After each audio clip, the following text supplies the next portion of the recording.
नाज़रीन, STN पर चलने वाला एक ड्रामा में तवैब का किरदार अदा करने वाली अदाकारा फरियाल गौहर ने अपनी अदाकारी और तीखे नकूश की वजह से शोहरत हासिल की तो शेख रशीद की राल टिपकने लगी। मौसूफ ने फरियाल गौहर को भी दावत ऐशो निशात दे डाली। फरियाल गौहर भी आज़ाद औरत थी, लेकिन उसने शेख रशीद के बिस्तर की जीनत बनने से इनकार कर दिया।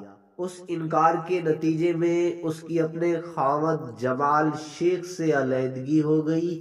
फरियाल गौहर इनकलाबी नजरियात रखती थी, जबकि जमाल शाह उसे शेख रशीद के कमरे तक पहुंचाकर अपने मफादात हासिल करना चाहता था। शेख रशीद फरियाल गौहर की अदाओं पर मरते थे। उसने शहबाज शरीफ के जरिए जमाल शाह को लाखों की पेशकश की, लेकिन जमाल शाह उनके शोहर होते हुए भी उन्हें राम करने में नाकाम रहे। बाद अज़ां शेख रशीद ने अपने असरो रसूख और तजर्बात से उसके तमाम इनकलाबी नजरियात जला दिए। फिर फरियाल गौहर को अक्सर शेख रशीद के साथ देखा गया। फरियाल गौहर शायद वह शख्सियत थी जिसको जब भी किसी इंटरव्यू का सामना होता तो उसकी आंखों में एक चुभने वाली चमक होती थी और वो कहती थी कि मुझे उम्मीद है कि बहुत से फाश सवालात किए जाएंगे और मैं फाश सवालात पसंद करती हूँ। एक बार शेख रशीद और फरियाल के बारे में खबर आई कि उन दोनों शख्सियात ने एक ही त्यारे में इस्लामाबाद से शारजा तक का सफर किया।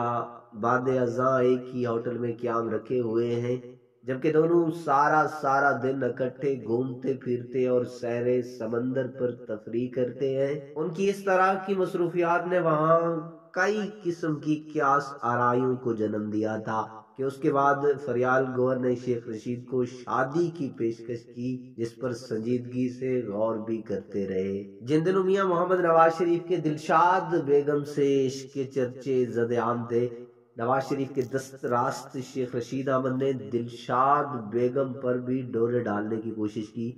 उस वक्त शेख रशीद वफाकी वजीर थे। वो मारूफ भारतीय सनतकार गुरदरीज की अहलिया की फरमाइश पर शारजा में मुनक़िद होने वाला क्रिकेट टूर्नामेंट देखने के लिए वहां भी गए थे। नाज़रीन, हमारी ऐसी स्टोरीज का मिशन जिनसी लज्जत नहीं होता, बल्कि जो हुक्मरान आज तक हम पर मुसल्लत हैं उनका हकीकी चेहरा होता है और जिन पर कई किताबें लिखी जा चुकी हैं। और हमारा आज का जो टॉपिक था, ये किताब पार्लियामेंट से बाज़ार हुस्न तक के सफ़ा नंबर 167 पर दर्ज है। नाज़रीन, तनकीद या तईद आप लोगों का हक है, मगर इस वीडियो के बारे में एक कमेंट जरूर दीजिएगा।